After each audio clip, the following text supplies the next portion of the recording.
Hello, welcome back to Deconstructing with Dawn. Today is the giveaway for my 750 subscribers. I am going to choose the winner here in just a second. Just to refresh, you get these masks here, you get the bath bomb molds, and 3 bath bombs.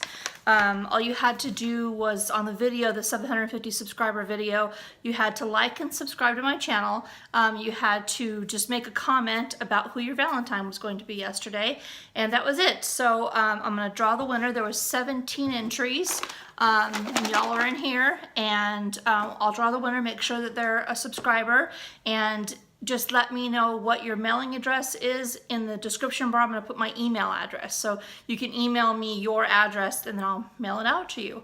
Anyway, good luck to all y'all. All y'all. I'm from California, born and raised. I don't know why y'all is my most favorite thing to say. Anyway, okay, so here we go. The winner is April Bennett. April Bennett, your hubby yesterday was your Valentine. I hope you guys had a beautiful day together, and just let me know what your mailing address is in an email, which again, my email will be in the description, and I will get this package out to you probably tomorrow.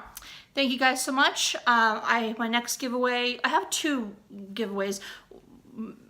I have that Amazon giveaway, which has a bunch of random stuff that once I hit 1,000, I'm gonna be giving away those. But again, you can go watch that video and enter if you like that. And I have the 1,000 subscriber giveaway of the makeup brushes, the Party Queen, which I reviewed, and then I got a second set to give away to you guys. So I have 2 1,000 giveaways going on, which I'm like 100 and something away from that. So anyway, thank you all so much for your love and support, and I hope you all had a magical Valentine's Day yesterday. And April, you are the lucky winner. Thank you so much. Bye-bye.